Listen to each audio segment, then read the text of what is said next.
ओम नमो भगवते वासुदेवाय नमः. श्रीमंत माणसाकडे सगळं काही असू शकतं, पण धर्म नसेल तर एका क्षणात सगळं कसं संपतं.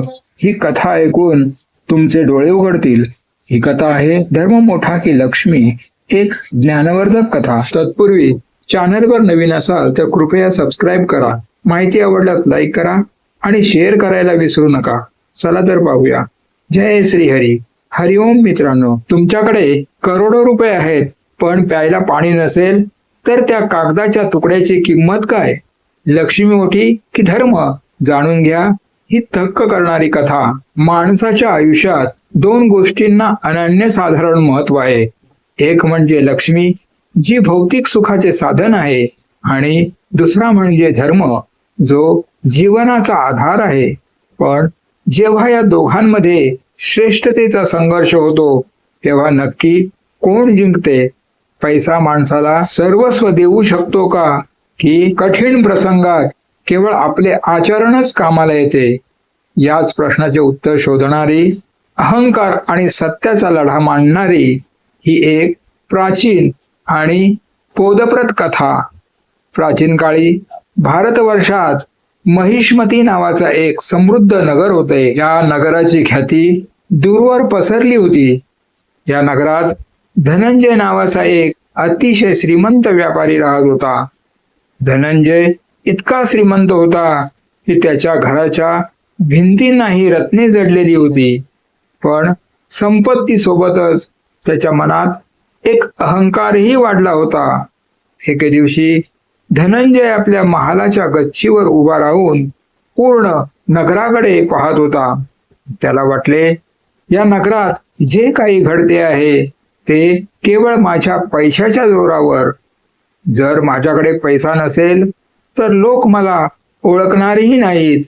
जगात लक्ष्मी म्हणजे संपत्ती हीच सर्वश्रेष्ठ आहे. पैशाने माणूस सुख, सोय आणि अगदी मान सन्मानही विकत घेऊ शकतो. तो नेहमी म्हणायचा की ज्याच्या खिशात पैसा त्याचे जग दास. त्याच नगरात विद्याधर नावाचे एक सात्विक आणि विद्वान पंडित राहत होते. त्यांचे राहणीमान साधे होते, पण त्यांच्या चेहऱ्यावर एक वेगळेच तेज होते.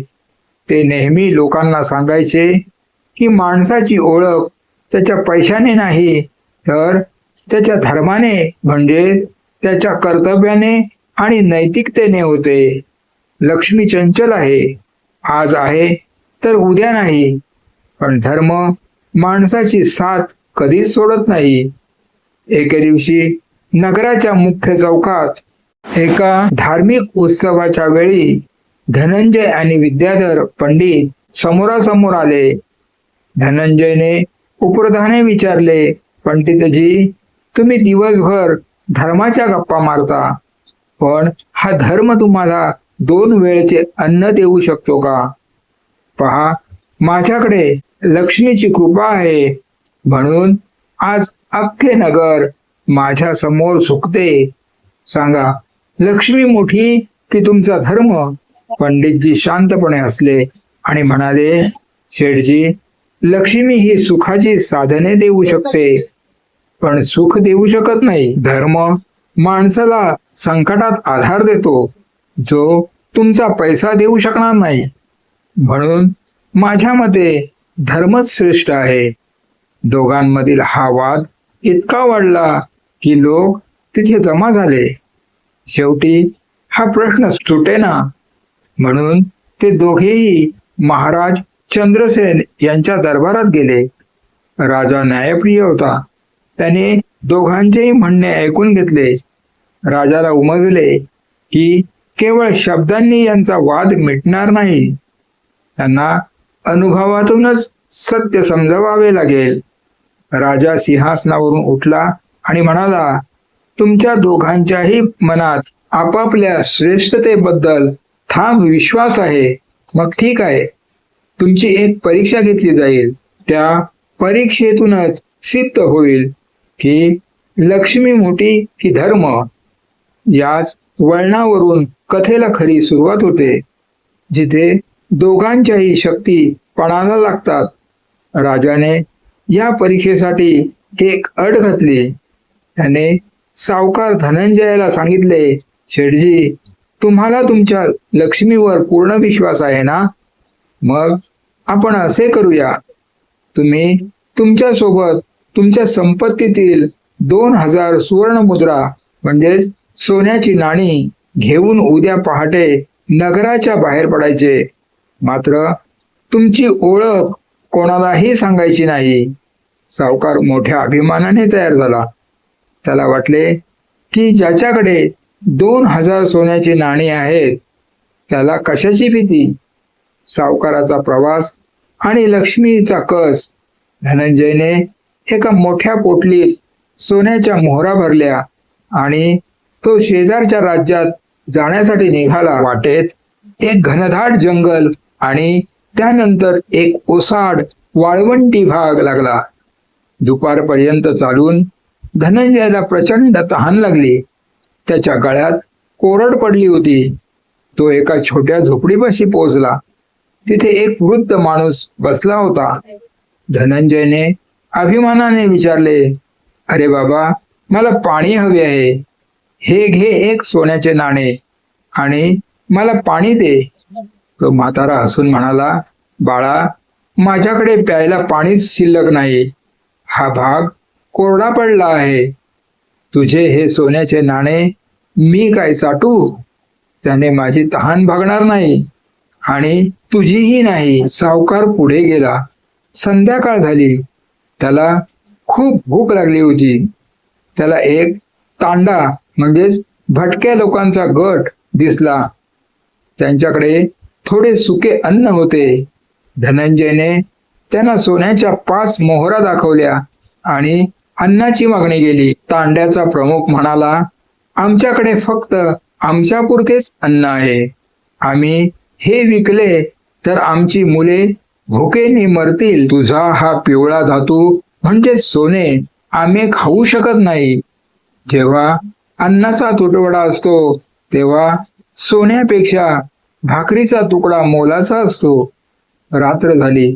धनंजयकडे 2000 सोन्याच्या मोहरा होत्या, पण त्याला झोपायला सुरक्षित जागा नव्हती. त्याला सतत भीती वाटत होती की कोणाला कळले की आपल्याकडे इतके सोने आहे तर कोणीही आपला जीव घेईल. ज्या संपत्तीचा त्याला गर्व होता तीच संपत्ती आता त्याच्या जीवावर उठली होती. तो रात्रभर एका झाडाखाली थरथरत जागून बसला. लक्ष्मीची मर्यादा स्पष्ट झाली. सावकाराला त्या एका दिवसात खालील गोष्टी समजल्या. तहान आणि प्राण वाचवण्यासाठी निसर्गाची मदत लागते, कागदी किंवा धातूची नाणी नाही. अहंकाराचा नाश. जिथे लोकांकडे मूलभूत गरजा नाहीत तिथे तुमच्या कोट्यावधी रुपयांची किंमत शून्यासारखी असते. असुरक्षितता. केवळ पैसा असेल आणि सोबत माणुसकी नसेल तर तो पैसा रक्षणाऐवजी संकटाचे कारण बनतो. सावकार धनंजय, जो कालपर्यंत लक्ष्मीच सर्वस्व आहे असे म्हणत होता, तो आज सोन्याने भरलेली पोटली उशाशी घेऊन एका भाकरीच्या तुकड्यासाठी आसुसला होता. लक्ष्मीची ही मर्यादा पाहून त्याचा गर्व हळूहळू उतरू लागला होता. आता प्रतीक्षा होती ती धर्माची शक्ती पाहण्याची. तुम्ही पुढे पंडितजींच्या प्रवासाबद्दल जाणून घेऊया. सावकार धनंजय जेव्हा पैशाच्या मोहरा असूनही अन्नासाठी वणवण फिरत होता, तेव्हा दुसरीकडे राजाने पंडित विद्याधर यांची परीक्षा सुरू केली. राजाने पंडितजींना अट घातली होती की तुम्ही सोबत एकही दमडी न्यायची नाही. तुमचे ज्ञान आणि तुमचा धर्म तुम्हाला कशी साथ देतो हेच आम्हाला पाहायचे आहे.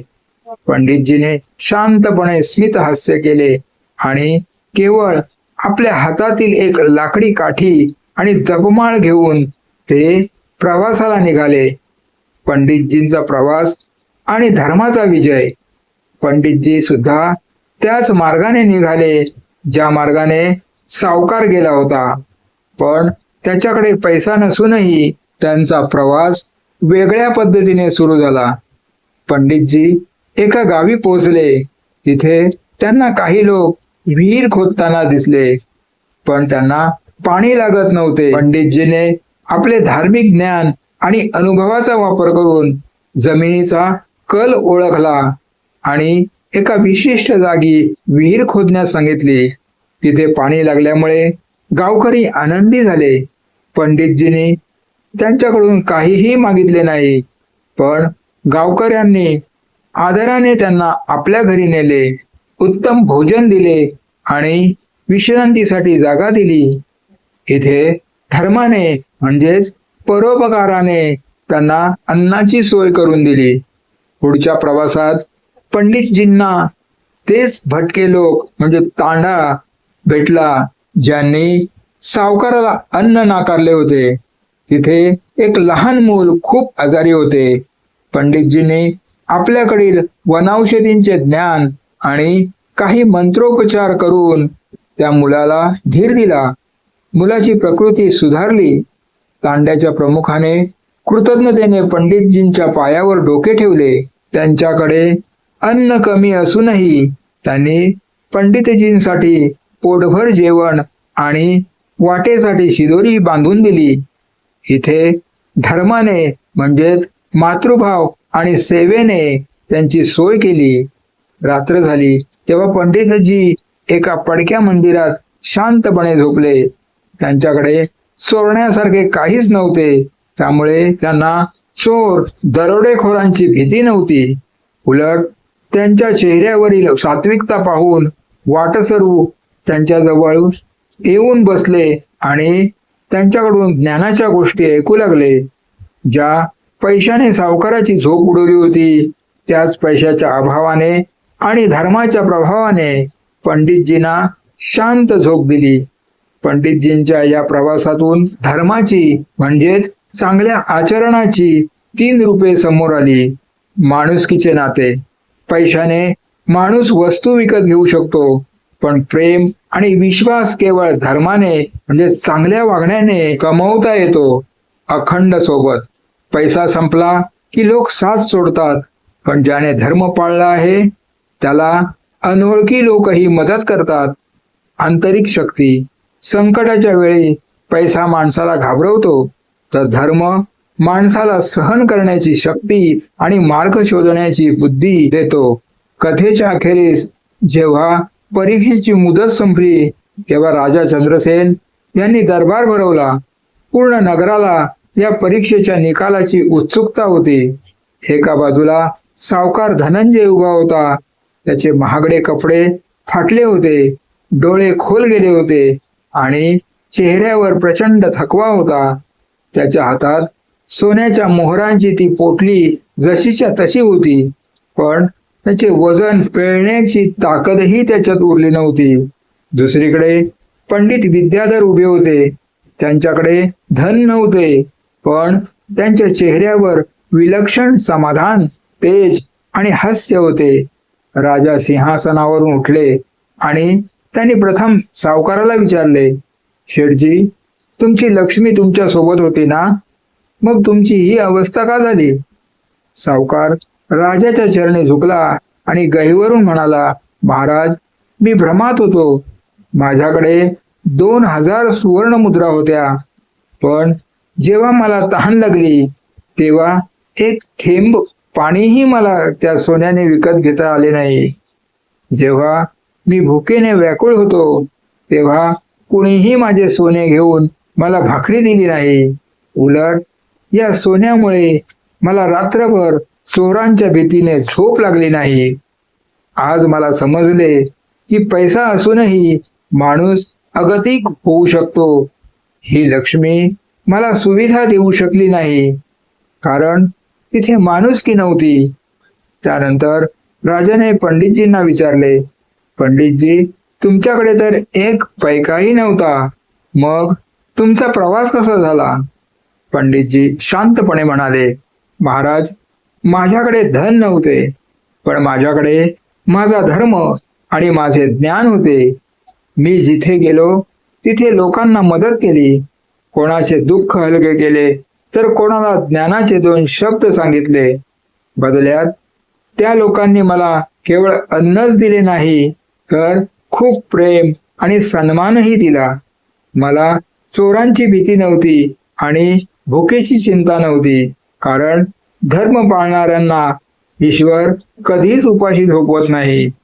राजा चंद्रसेन यांनी दरबारात घोषणा केली, आज हे सिद्ध झाले आहे की लक्ष्मी ही साधना आहे, पण धर्म हे साध्य आहे. लक्ष्मी मोठी की धर्म या वादात धर्मच श्रेष्ठ ठरला आहे. राजा पुढे म्हणाला, पैसा म्हणजेच लक्ष्मी हा अग्नीसारखा आहे.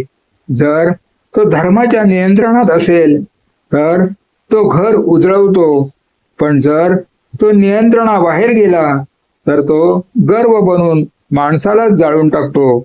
ज्या संपत्तीत दान नाही, दया नाही आणि नीती नाही, ती संपत्ती केवळ ओझे आहे. पण ज्याच्याकडे धर्म आहे तो निर्धन असूनही जगातील सर्वात श्रीमंत व्यक्ती आहे. निकालाचा परिणाम राजाचा हा न्याय ऐकून पूर्ण दरबाराने पंडितजींचा जय जयकार केला. सावकार धनंजयचा अहंकार पूर्णपणे गळून पडला.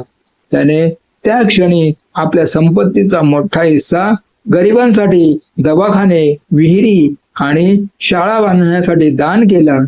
न्यायाचे सार, पैशाने ताट भरता येते, पण भूक लागण्यासाठी आरोग्य म्हणजे धर्म लागतो. पैशाने मऊगादी विकत घेता येते, पण शांत झोपेसाठी शुद्ध मन म्हणजे धर्म लागते. अशा प्रकारे राजाने केवळ वाद मिटवला नाही तर प्रजेला जीवनाचा खरा मार्ग दाखवला. लक्ष्मी म्हणजेच पैसा, धर्म म्हणजे सदाचार, स्वरूप चंचल आणि तात्पुरती कायमस्वरूपी आणि स्थिर उपयोग भौतिक सुखे मिळवण्यासाठी मन, शांती आणि आदरासाठी मर्यादा. संकटात नेहमीच साथ देत नाहीत, कठीण काळात ढाल बनून उभा राहतो. बोध, पैसा जीवनासाठी आवश्यक आहे, पण तो सर्वस्व नाही. ज्याच्याकडे धर्म म्हणजे चांगले आचरण आहे त्याच्याकडे लक्ष्मी स्वतःहून येते आणि टिकते, पण ज्याच्याकडे फक्त लक्ष्मी आहे आणि धर्म नाही त्यांचा नाश निश्चित असतो. थोडक्यात धर्म हा पाया आहे आणि लक्ष्मी ही त्यावर उभारलेली इमारत आहे. कथेच्या शेवटी रिकाम्या हाताने पण तृप्त मनाने परतलेले पंडितजी आणि सोन्याने भरलेली पोतडी असूनही भुकेने व्याकुळ झालेला सावकार हे चित्र समाजाचे वास्तव मांडते. राजाने दिलेला न्याय हा केवळ त्या दोघांसाठी नव्हता, तर तो समस्त मानवजातीसाठी होता. लक्ष्मी ही पायातील चप्पल आहे, तर धर्म हा डोक्यावरील मुकुट. पैसा येतो आणि जातो, पण कर्माची पुंजी कायम सोबत राहते. शेवटी संपत्तीने घर सजवता येते, पण धर्माने म्हणजे चांगल्या आचरणाने जीवन सावरता येते. हेच या कथेचे सार आहे. माहिती आवडल्यास लाईक करा, तुमच्या मित्र आणि कुटुंबियांसोबत शेअर करा आणि तुमच्या प्रतिक्रिया कमेंट्समध्ये नक्की कळवा. अशाच माहितीपूर्ण व्हिडिओसाठी आमच्या चॅनेलला सबस्क्राईब करायला विसरू नका आणि बेल आयकॉनवर क्लिक करा, जेणेकरून तुम्हाला नवीन व्हिडिओचे नोटिफिकेशन लगेच मिळेल. जय हिंद, जय महाराष्ट्र, धन्यवाद.